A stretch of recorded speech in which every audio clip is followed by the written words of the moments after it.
The following was recorded in front of a live studio audience at the Studio 21 Podcast Cafe. This is the United Podcast Network. Welcome to Spouses Talking Houses with husband and wife real estate team Jennifer and Brian Frost.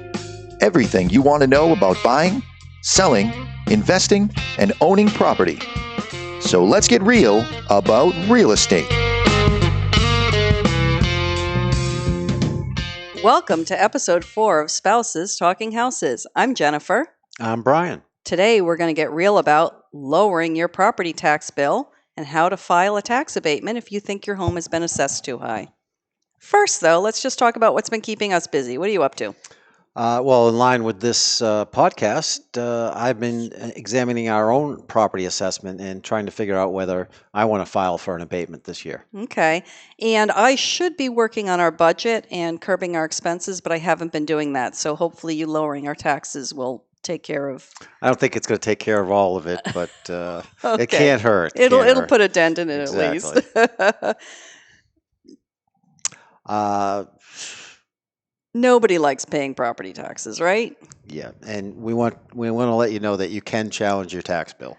So going down to the town hall to complain about your bill is not going to work. Neither is putting a sign on your pickup truck while you drive around town. I'm just here to tell you, general protest isn't how to do it. However, you can dispute the assessed value of your property, and there is a formal way to request that adjustment.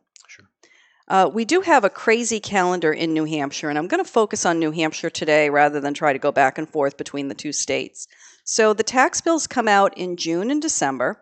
June is an estimate, December is an actual. So if there is any difference in the final tax bill, you get the full year's adjustment on your second half bill. So a lot of times that can freak people out because it's a big adjustment all at once.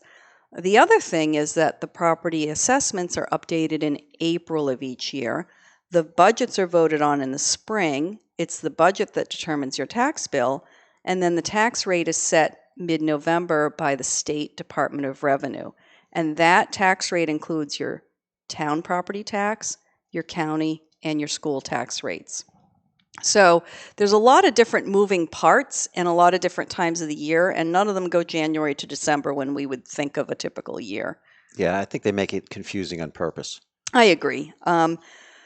When there is a town-wide revaluation, which there have been a few locally recently, it does not mean a windfall for the town. I hate to burst your bubble. I know everybody likes to complain about the weather and taxes, but the fact that your house assessment went up 20% does not necessarily mean that your property taxes went up 20%. I'm going to give an example with some round numbers. Let's just say it's the municipality of Jennifer Frostville, okay? I have a $1 million budget that I need to raise. My town consists of 500 homes. I need to get $2,000 from each of them. Just to make it easy, let's say all these homes are identical. So if I assess them all at $100,000 each, then that's a tax rate of $20 per thousand. That's how I get my $2,000 per house, $1 million budget. If we went in and reassessed those 500 homes, and now I said instead of $100,000 for value, they're $125,000 for value, then the tax rate actually drops to $16 per thousand because I'm only raising that $1 million budget. That is the way that it should work. We do see, however, that when property values go up, it's a lot easier for towns to pass budget increases because it's not impacting the tax rate as much. But, just the fact that your property has increased in market value does not necessarily mean that your tax bill should change. That's controlled by the budget. Step one would be to get your property tax card, either online or physically go down to the town hall. I believe in most towns you can get it right online.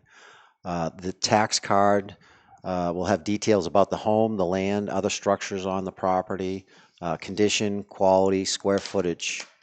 The other thing you want to check is what the actual filing deadline is for your abatement.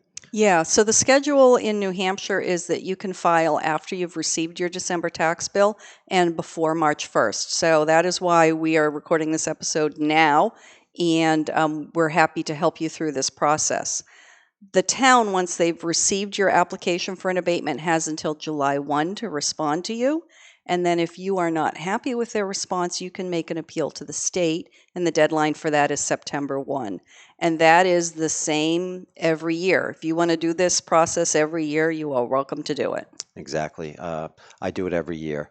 What you want to do is when you have the tax card, you want to check for physical errors on the card. Are they saying you have a 2,500 square foot house when you actually only have a 1,700 square foot house? Are they saying you have 3 baths when you only have 2 baths? So these would be obvious errors that that might warrant your justification for filing for an abatement. Yeah, the simplest way to get an abatement is to find an error on the tax card that favors the town. If there's an error going the other way, you probably don't want to point that out Right. to make your taxes go up. If you did a kitchen renovation without permits per se, and the town hasn't seen that, it might work the other way against you when they actually do get into your property, and your taxes might actually go up. And I want to be very clear, we want you to pull permits. Do not avoid pulling permits because of the fact that you don't want the town to put something on your tax card. Ed, we were just talking about this earlier, weren't we?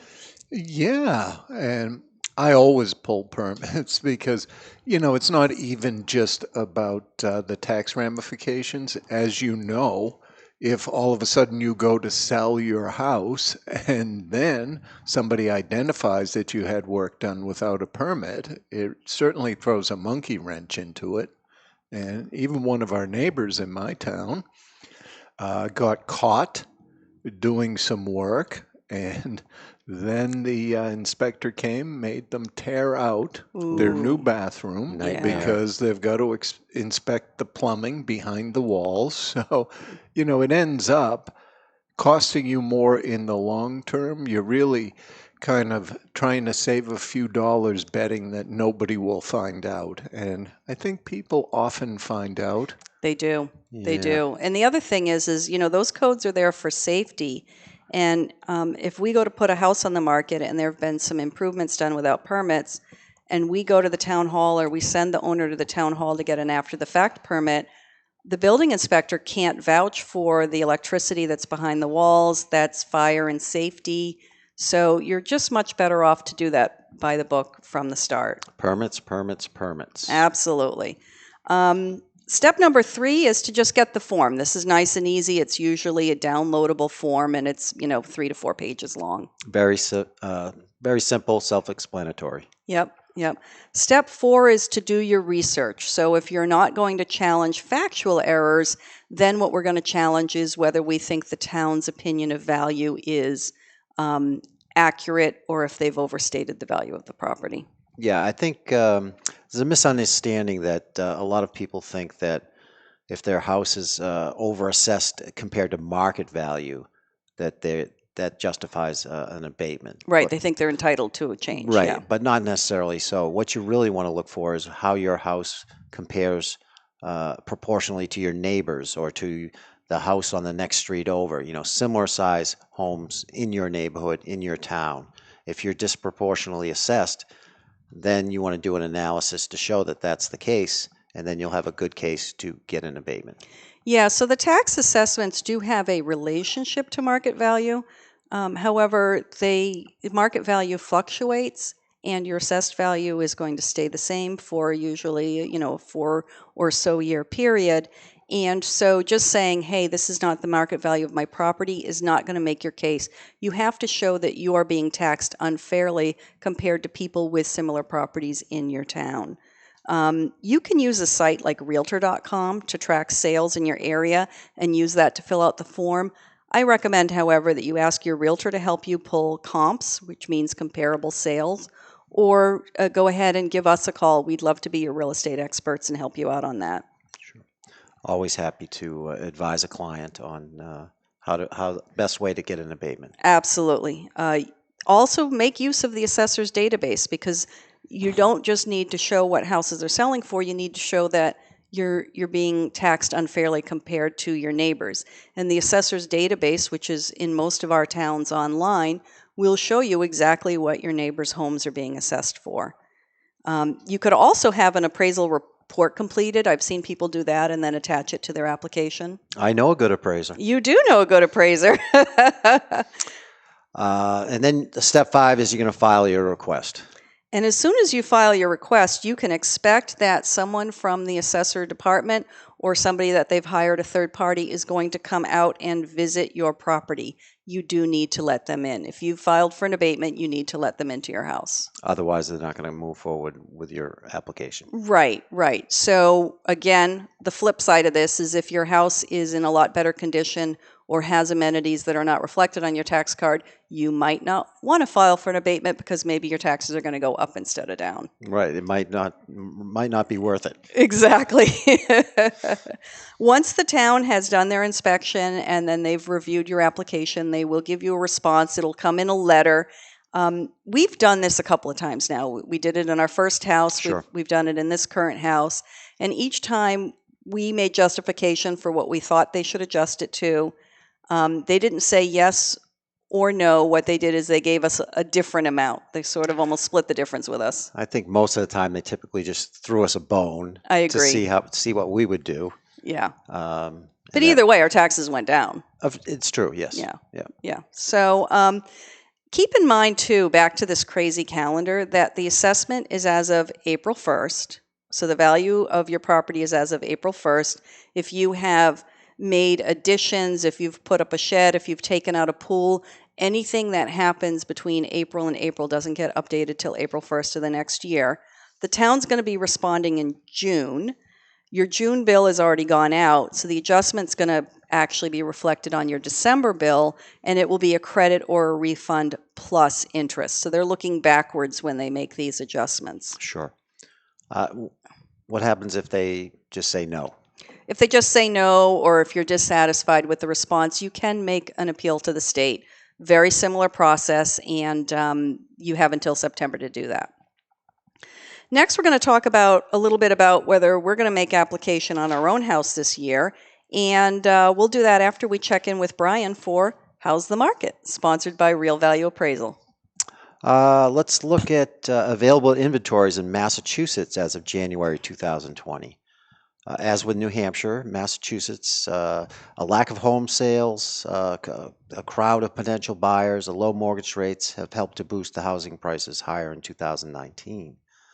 According to the Massachusetts Association of Realtors, the number of condominiums on the market in October 2019 was the lowest since 2004. Wow.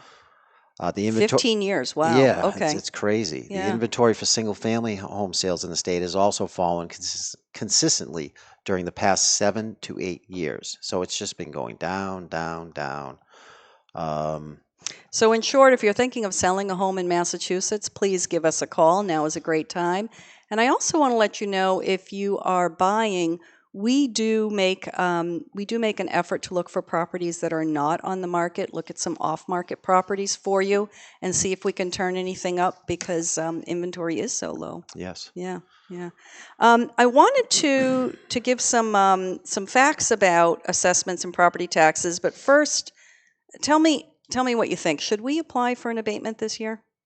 Well, I did a simple analysis. What I generally like to do is we live on a street with about 20 homes, so it's fairly easy to just print out a sheet, have all the assessments in front of me, and I'll take the total assessment and I'll divide it by the living area to come up with an assessment per square foot. That'll just give me an idea where I lie on my street. Am I assessed at the higher end of the range, the lower end of the range? Am I in the middle? Mm-hmm. Of course, that's not going to take into account a lot of amenities, pools, the size of the land, etc. Yeah, the acreage. Yeah. But that just gives you a starting point to say, hey, yeah, this looks out of whack. Maybe I should pursue this further. Mm-hmm. So how do we look? Long story short, I figure that we should be able to save about $200 or $300 a year. Of course, if it's approved, but that's savings over a 4-year period. So Right. I think I'm definitely going to. I think it's worth it then. Yeah, I agree. So Yeah. I'm going to pursue that. Yeah, I think last time we did it, we might have reduced our taxes by $100 a year, which seemed disappointing. But honestly, just file the paperwork. You might as well. Might as well do it. Might as well do it. So here's some facts about assessments, property taxes, and valuations. So the towns will do town-wide revaluations, and in New Hampshire by law, they need to do that at least every 5 years, if not more frequently. Most towns, it appears to me, do it on like a 4-year schedule. There are some towns that will do a rolling schedule, so they will do one part of the town 1 year, another part the next year, another part the next year, and keep rolling. And that helps even out fluctuations in the tax rate. Right. And also probably for budgeting for the town, the larger communities like to do it that way. When they do a town-wide valuation, there will be a visit by the assessor, or in most cases, they've hired out a third-party company like Patriot Properties or Avatar. That person will come by and will take a photo of the house. They will also knock on your door. You don't have to let them in. Yeah, and you're welcome to let them in. Just ask for some ID. There's also a process of what's called pickups. So between April and April of each year, the assessor's department will be monitoring through the building department if you've applied for any permits, and they will say, oh, another room's been added, a garage has been added, a pool's been removed, a shed's been removed, what have you, and they call that a pickup. They're picking up new information. They will put it on file, but it won't take effect till April 1st of the next year. A lot of times with new construction, what will happen is if it's vacant land in April, you're just going to be taxed on vacant land until the following April when they'll pick up the fact that the house has been built. Exactly. People will ask me when a house is sold, if it sells a lot higher than the assessment, does that mean that the taxes are going to go up? The answer to that is no. There is the system of the revaluation. So if it's not a year that your town is doing revaluation and you purchase a home for $400,000 and the tax assessment happens to be $300,000, they're not going to go in and make a special reassessment of your property. They do subscribe, almost all the towns I notice, the assessor department subscribes to our multiple listing service. And so they do see the sales, they do keep an eye on it, they do look at interior pictures. So if you're not letting the assessor in, they still have an idea whether the condition of your property is low, medium, or high. They also keep track of the general market. If I've got a town that is only reassessing once every 4 years, and when they assess, they try to be at true market value, well, next year they're not at market value because the market has fluctuated. 3 years out, they're not at market value because the market has fluctuated. So there is a formula called an equalization rate, an equalized tax rate. And so therefore, the town will say, you know what? We did our assessments 2 years ago. The market has changed. We've been watching the sales in our town, and we say that our property assessments are at about 92 or 95% of market value. You can go to the New Hampshire Department of Revenue website, and they have a spreadsheet of all the equalized tax rates for each town. And just about every town, if you go to their town website under assessment, will show you what the current equalization rate is. Another thing that I'd like to mention about property taxes is if you have excess land, you can get a current use tax break. In New Hampshire, if you have 10 acres of land that is not being used for your home, so your home is on one portion of the land and then you have an additional 10 acres that is either undisturbed or it's being used for logging or agriculture. Just woods. You can get what's called a current use tax break and get a reduced tax rate on that. You do have to apply for that. It's not automatic. It's not automatic, correct. There are also property tax exemptions for veterans and elderly. So don't take offense to the word elderly if it will save you money. That's simple to apply for. The qualifications, as far as I understand, are the same statewide, but what each town gives you might differ from town to town. So you can look into that through your local town hall or your assessor's website.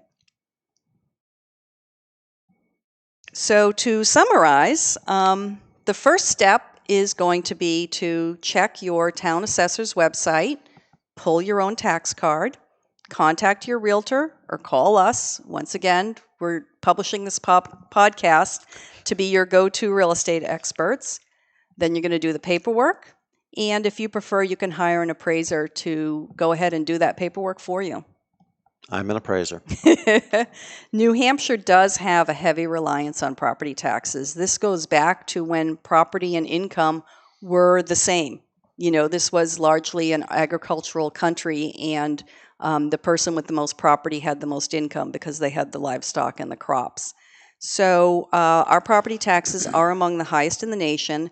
However, our tax contribution per person is actually among the lowest because we don't have the sales tax or the income tax. If you are unhappy about your property tax bill, hey, got to complain about something, right? I would say focus on the town budget, get involved, and be sure to go to your town meetings and to participate in your local elections. We hope you enjoyed this opportunity to get real about real estate. We're also grateful to Ed and Dave at Studio 21 Podcast Cafe. Please like, subscribe, review, and share Spouses Talking Houses with your friends, family, neighbors, and coworkers. We can even keep your pets company when you're not home. Thank you.